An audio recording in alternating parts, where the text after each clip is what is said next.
La actividad minera siempre fue esencial para la economía boliviana. Comenzó en el período colonial con la minería de la plata en Potosí y el trabajo forzado de pueblos originarios. Durante la Segunda Guerra Mundial, Bolivia aumentó su exportación de estaño hacia Estados Unidos, porque las importaciones del mineral tenían una importancia estratégica para sus aliados.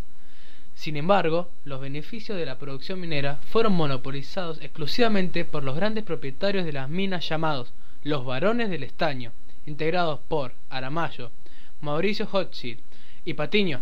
¡No! ¡Simón Patiño! Sus rentas reunían casi el total de las divisas por exportaciones mineras y eran superiores a las del Estado. Como los trabajadores no recibían los beneficios de las exportaciones, en ese periodo se organizaron los sindicatos mineros. En 1942 se produjo la matanza de la mina Cataví, cuando el ejército boliviano mató a los mineros que protestaban contra la presa de Patiño Mines. El poder estaba en manos de la Rosca, un régimen oligárquico dominado por élites blanco-mestizas vinculado con las riquezas de las haciendas, minas y compañías privadas. A pesar de que los indígenas conformaban más de la mitad de la población boliviana, eran segregados y humillados, en las ciudades, en los transportes y aun siendo mayoría estaban excluidos de la participación política mediante la implementación del voto calificado. En las elecciones de 1951 resultó triunfador Víctor Paz Estenssoro. El ejército no respetó los comicios, por lo cual anularon las elecciones.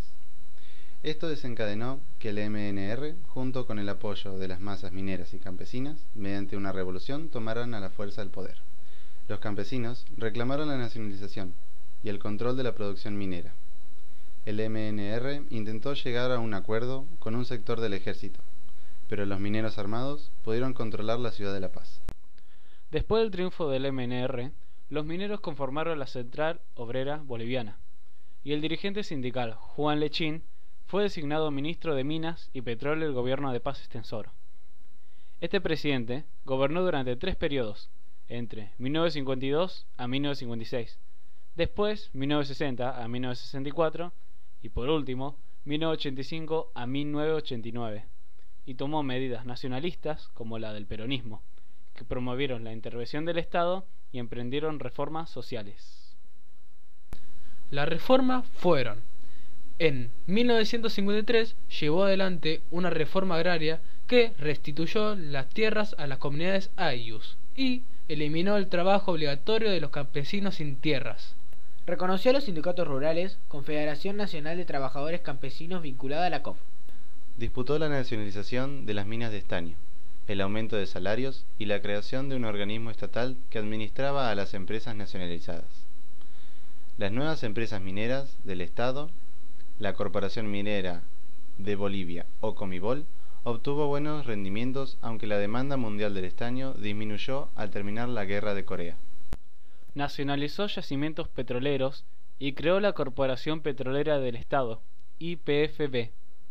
Otorgó el derecho al voto a la población indígena originaria.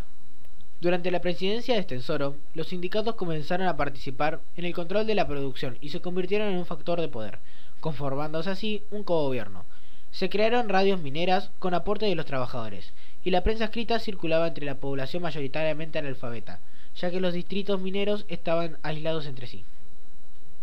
Las medidas nacionalistas de Estenssoro fueron limitadas, ya que las compañías estadounidenses quedaban excluidas de estas por la ley que obligaba a respetar sus inversiones. En 1953 recibió ayuda económica de Estados Unidos, concertó acuerdos para la compra de estaño y reorganizó el ejército regular. Ya en 1956 se aplicaron en Bolivia los planes económicos del FMI. El proceso de nacionalización de la economía boliviana se interrumpió en 1964 con el golpe militar de René Barrientos, por favor. No, ese no. Bueno, que derrocó a Estenssoro. Fueron ilegalizados los partidos políticos, se cancelaron las reformas de la MNR, se privatizaron las minas, se otorgaron contratos petroleros a empresas norteamericanas, además que los dirigentes mineros fueron desterrados a la Argentina y Chile. Desaparecieron sindicatos, se cerraron las radios mineras, además se redujeron los salarios.